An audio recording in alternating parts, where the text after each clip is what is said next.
हम पॉल सेजा के बारे में अध्ययन कर रहे हैं और हमने अभी तक पढ़ा कि पॉल सेजा ने कला के क्षेत्र में आकारों पर विशेष बल दिया और रंगों को, आकारों को प्रस्तुत करने का माध्यम माना। इसके अलावा एक और जो महत्वपूर्ण बात जिसने आधुनिक कला जगत को परिवर्तित किया, उनका एक वाक्य जो उन्होंने एमिल बर्नार्ड से कहा था कि निसर्ग को वृत्तचित्ती, गोल तथा शंकु द्वारा प्रतिरूप दो। अर्थात हमें प्रकृति को घन, घनाभ, कोण, शंकु, वृत्त, गोल, इन आकारों के रूप में देखना चाहिए और उनको उसी आकारों में प्रस्तुत करना चाहिए। और ये जो वाक्य था वो भविष्य में घनवाद के लिए प्रेरणा का स्रोत बना। और इसके अनुसार जितनी मानवाकृतियाँ, वृक्ष और अन्य वस्तुओं को ज्यामितीय सरल रूप में चित्रित कर वस्तुओं के घनत्व, उसकी डेंसिटी, उसका जो ठोसपन है, उसके ऊपर उन्होंने कार्य किया। और वस्तुओं के ठोसपन पर उनका बेहद ध्यान था या उनका रुचि थी और इसीलिए उनकी जो चित्रित आकृतियाँ या उनकी जो तकनीक थी वह एक मूर्तिकार के समान थी। जिस प्रकार मूर्तिकार एक सपाट पत्थर को एक मूर्ति का रूप देता है, धीरे धीरे उसको गढ़ता है, उसी प्रकार वह अपने तुलिका के नियंत्रित आघातों या स्ट्रोक्स के द्वारा वर्णों की तान में परिवर्तन करते हुए पूर्ण मनोयोग पूर्वक वस्तु को ठोस रूप में चित्रित करते थे। इसलिए उनके चित्रों में मूर्तिवत ठोसपन नजर आता है। यद्यपि वे मतलब अपनी उम्र के 50 वर्ष तक प्रतिष्ठित चित्रकार नहीं बन पाए थे, फिर भी वे निराश नहीं हुए और उन्होंने अपना चित्र रचना करना नहीं छोड़ा। वे कहते थे कि मेरे मस्तिष्क में जैसी प्रतिमाएं उभरती हैं वैसी चित्रपट पर उतारना असंभव है। और एक और कला चिंतक वर्नर हाफ्टमैन ने सेजा की कला के बारे में कहा था कि सेजा वस्तुओं के साथ भावनात्मक तादात्म्य नहीं रखते हैं, वे केवल रचना पर ध्यान केंद्रित करते हैं तथा उनके रचनात्मक सृजन में वस्तु का उपयुक्तवादी भाव नष्ट होकर उसको निरपेक्ष मूर्त भाव प्राप्त होता है। तो आमतौर पर हम कला को भावना के साथ जोड़कर देखते हैं और भाव प्रधान मानते हैं, परंतु उस समय जो वस्तु स्थिति थी कि कला में से आकारों का महत्व घटता जा रहा था, अर्थसार का महत्व तो कम हो ही गया था। तो ऐसे समय में सेजा ने अपनी कला में आकारों पर बल दिया और इसके लिए उन्होंने अपनी भावनाओं को महत्वपूर्ण नहीं माना और वह केवल सामने रखी वस्तु के आकार को प्रस्तुत करना उनके चित्रण का उद्देश्य हो गया था। और सेजा अपनी इसी मतलब वो लगे रहते थे कि किस तरह से मैं जो सामने वस्तु दिखाई दे रही है उसका वही ठोस रूप अपने चित्र में प्रस्तुत करूं जैसा वह मूर्त रूप में हमें साक्षात दिखाई देता है। और वह कहते थे कि मुझे प्रकृति की अनुकृति नहीं करनी है अपितु उसका पुनर्निर्माण करना है। उनके अनुसार कला निसर्ग के संपर्क में प्राप्त ज्ञान तथा उसका प्रत्यक्ष प्रयोग थी। उन्होंने आंतरिक सौंदर्यानुभूति पर बल दिया था। उनके अनुसार केंद्रीय बोध तथा बुद्धिपरक विश्लेषण के समन्वय से ही श्रेष्ठ कला की रचना हो सकती है। वे चित्रण के लिए नेत्र तथा मस्तिष्क दोनों को ही आवश्यक मानते थे। तो इसके अनुसार वे कला में खाली चित्र को रेखाओं को प्रस्तुत करना नहीं वरंतु जो हम देख रहे हैं उसको अपनी बुद्धि के साथ मेल करके और कलात्मक तत्वों के साथ उसको चित्रपट या धरातल या कैनवास पर प्रस्तुत करने को ही कला का उद्देश्य मानते थे।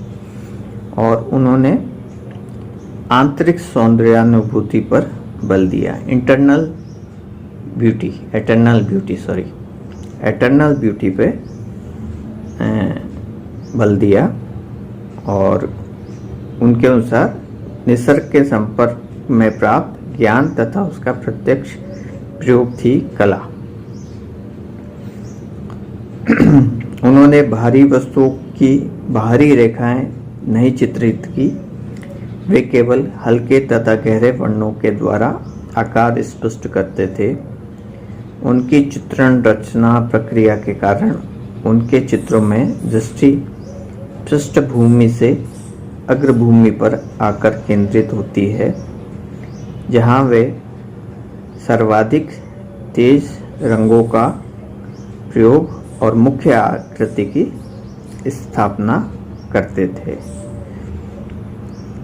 अब ये जो बात है ये आधुनिक कला जगत में एक नया दृष्टिकोण लेके आई, जहाँ पर हम पहले जितने भी कंपोजिशंस, संयोजन या पेंटिंग्स बनी थी उसमें व्यक्ति अग्रभूमि से पृष्ठभूमि में जाता था और जहाँ पर धीरे धीरे परिप्रेक्ष्य के कारण वातावरणीय और रेखीय दूरदर्शी लघुता, एरियल और लीनियर पर्सपेक्टिव के कारण आकृतियाँ धुंधली और आकार में छोटी होती हुई विलीन हो जाती थी।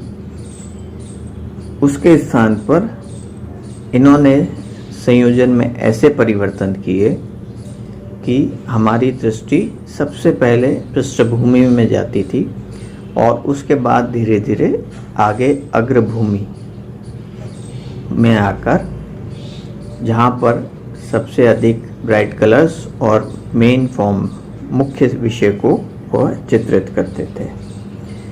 और इसके लिए वहाँ वह अपने सर्वाधिक तेज रंगों का या ब्राइट कलर्स का यूज़ करते थे। वे वस्तु के स्वाभाविक आकार तथा त्रिआयामी प्रभाव को परिणाम कारक रूप में चित्रित करते थे। अब यहाँ पे जो ये बात है कि वस्तु के स्वाभाविक आकार तथा त्रिआयामी प्रभाव को परिणाम कारक चित्रित करना।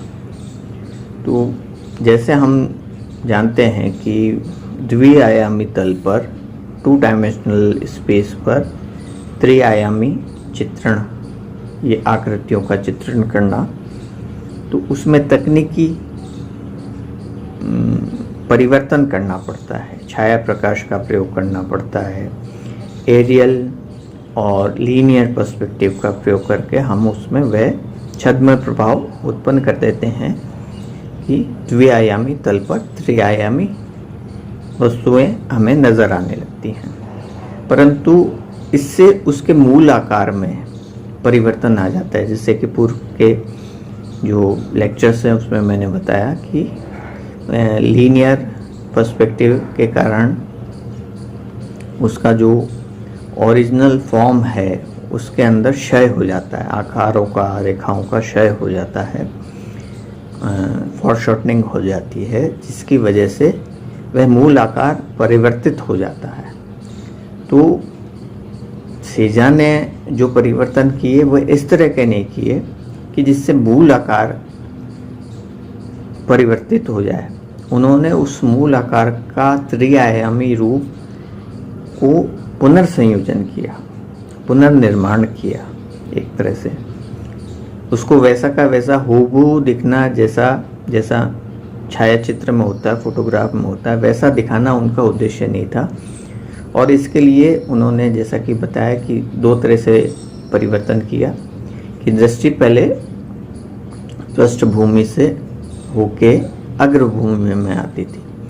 अब यहाँ मैं उल्लेख करना चाहूँगा हमारी परंपरागत चित्र शैलियों की, जहाँ पर हम पहले से ही ये चीज़ कर रहे थे कि जहाँ अगर हम कोई घन या घनाभ या कोई मकान या चारपाई चित्रित करते थे तो यूरोपीय पर्सपेक्टिव के अनुसार हमें चारपाई का अग्रभूमि वाला हिस्सा बड़ा चौड़ा और पृष्ठभूमि वाला हिस्सा छोटा और सकरा बनाना पड़ता है, जिसकी वजह से उसमें त्रिआयामी प्रभाव महसूस होता है। परंतु इससे जैसा कि सेजान ने भी महसूस किया कि मूल आकारों में परिवर्तन हो जाता है, मूल रूप में परिवर्तन हो जाता है।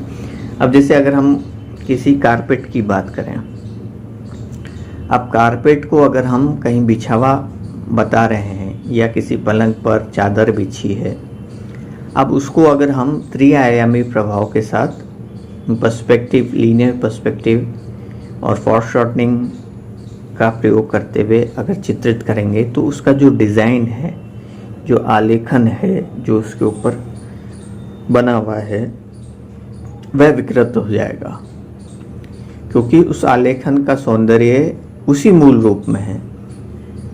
जैसे ही उनका अनुपात बदलेगा वह आलेखन का सौंदर्य खत्म हो जाएगा।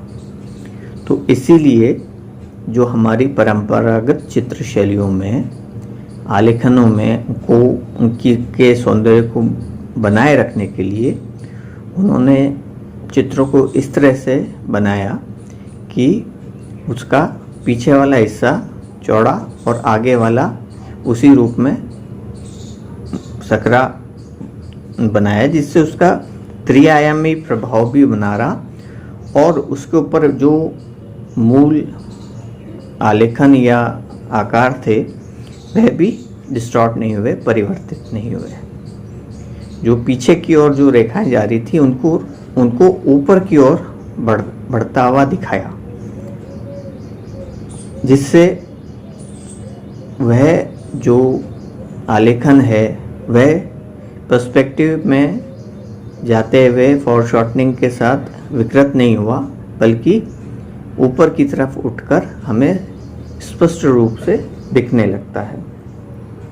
तो कुछ इसी तरह का परिवर्तन इन्होंने अपने चित्रों में किया। जैसा कि मैंने बताया था कि बोतल का ढक्कन जो है वह ऊपर की तरफ उठा हुआ दिखाया, जिससे उसका जो मूल आकार वृत्त गोल दिखना है वह दिखता रहा, ना कि वह ओवल या लीनियर रेखा के रूप में दिखने लगता है, जैसा हमें आई लेवल पे आने पर महसूस होता है। तो यह बात थी जो हम सेजान ने अपने चित्रों में सबसे ध्यान दिया। मूल आकारों को प्रस्तुत करने के लिए एक तरह से पुनर्निर्माण किया उन्होंने खाली प्रकृति की अनुकृति नहीं की, और जिस प्रकार एक जुलाहा या मूर्तिकार धीरे धीरे आकारों को गढ़ता है, बुनता है, वैसे ही उन्होंने अपने चित्रों को बनाया। अब आने वाले लेक्चर्स में हम कुछ इनके और चित्रों के बारे में और शैली के बारे में बात करेंगे। धन्यवाद।